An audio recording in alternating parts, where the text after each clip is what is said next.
Hello student, welcome to my YouTube channel. इस video में हम समाकलन के इम्पोर्टेंट रूल्स पर डिस्कस करेंगे। देखिए, समाकलन की बात करते हैं तो समाकलन, जिसको हम इंग्लिश में इंटीग्रेशन कहते हैं, इंटीग्रेशन दो टाइप के होते हैं। एक होता है डेफिनेट, मतलब निश्चित समाकलन, और एक होता है अनिश्चित समाकलन। ये तो है निश्चित समाकलन, और एक होता है अनिश्चित, मतलब इनडेफिनेट समाकलन। निश्चित समाकलन में क्या होता है कि जब अगर हम किसी फंक्शन का किसी गिवन लिमिट के अकॉर्डिंग अगर हम किसी फंक्शन का समाकलन करते हैं तो उसकी जो वैल्यू होती है उसके साथ में लिमिट की वैल्यूज़ पुट की जाती है। जबकि अनिश्चित समाकलन में क्या होता है कि जब हम किसी फंक्शन का समाकलन करते हैं तो उसका समाकलन के साथ कांस्टेंट सी का प्रयोग किया जाता है। एक्सरसाइज 7.11 में जाने से पहले हम इसके कुछ इम्पोर्टेंट प्रॉपर्टीज़ हैं समाकलन की, इन प्रॉपर्टीज़ पर डिस्कस करेंगे।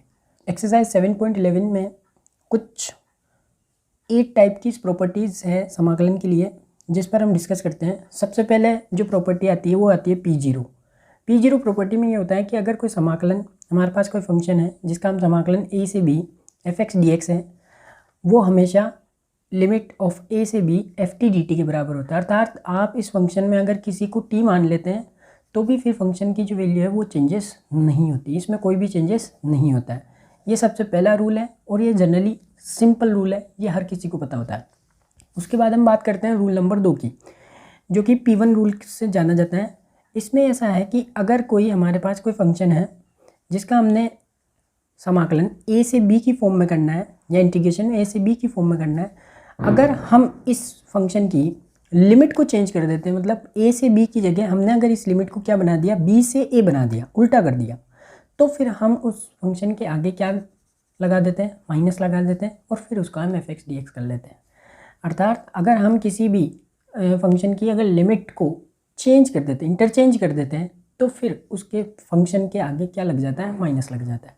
तो भी वो फंक्शन किसके जो इक्वल ओरिजिनल फंक्शन होता है वो उसके इक्वल होता है।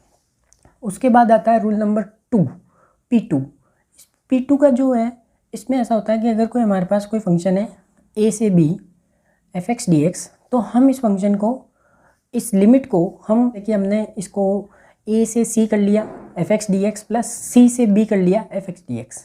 इसको हम एग्जाम्पल से समझेंगे। बस कोई i = -1 से 2 mod of x³ - x dx कोई फंक्शन है, तो हम इस फंक्शन की लिमिट को हम पार्शियल डिवाइड करेंगे।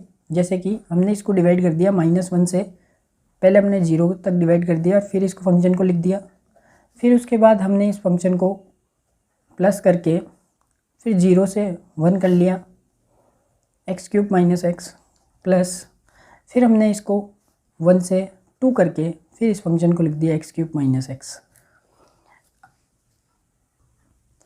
इस तरह हम इस फंक्शन की जो लिमिट थी -1 से 2, इसको हमने तोड़ दिया, -1 से पहले 0, फिर 0 से 1, फिर 1 से 2 में। तो इस फंक्शन को इस तरह से तोड़ना, ये जो प्रॉपर्टीज़ कहलाती है, ये कहलाती है कौन सी, P2 प्रॉपर्टीज़।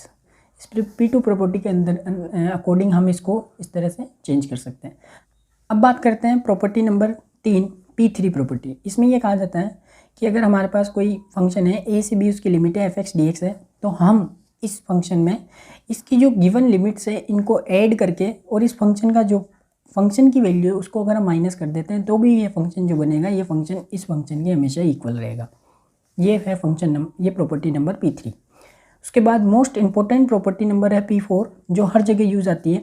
अगर 0 से a कोई लिमिट है f(x) dx है, तो अब हम उसको 0 से a f(a - x) dx लिख सकते हैं। ये भी P3 प्रॉपर्टी पर डिपेंड है, लेकिन यहाँ पर a से b है और यहाँ 0 से a है, इस वजह से यहाँ 0 इंक्लूड नहीं किया गया, इसलिए a - x हो गया सीधे। इंपॉर्टेंट प्रॉपर्टी है, इनका हम बहुत बार इसको हम यूज़ करते हैं। प्रॉपर्टी नंबर आती है P5। इसमें यह है कि अगर कोई फंक्शन 0 से 2 है f(x) dx है, तो अब हम इस फंक्शन को 0 से a f(x) dx प्लस 0 से a f(2a - x dx) लिख सकते हैं। इस फंक्शन को भी हमने 2a की फॉर्म में होने की वजह से हमने इसको 2 बार लिख दिया, और साथ में ये जो 2a है वो इसके साथ -x, जैसे कि P4 के अकॉर्डिंग चला गया। ये प्रॉपर्टी बहुत रेयर चांस में यूज़ आती है। इसके बाद आती है P6 और P7। ये दोनों ही प्रॉपर्टी मोस्ट इंपॉर्टेंट प्रॉपर्टीज़ है जिनका हम यूज़ बहुत बार करते हैं। इसमें सबसे पहले P6 आती है कि अगर कोई फंक्शन है हमारे पास 0 से 2 है f(x) dx, अगर फंक्शन इस टाइप से है कि f(2a - x) f(x) के बराबर होता है तो इसकी जो वैल्यू होती है वो 0 से a f(x) dx के बराबर हो जाएगी।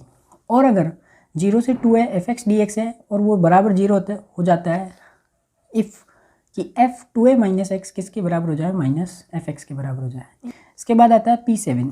P7 में P7 प्रॉपर्टी ये तो मोस्ट इंपॉर्टेंट प्रॉपर्टी है जो हम बहुत जगह यूज़ करेंगे।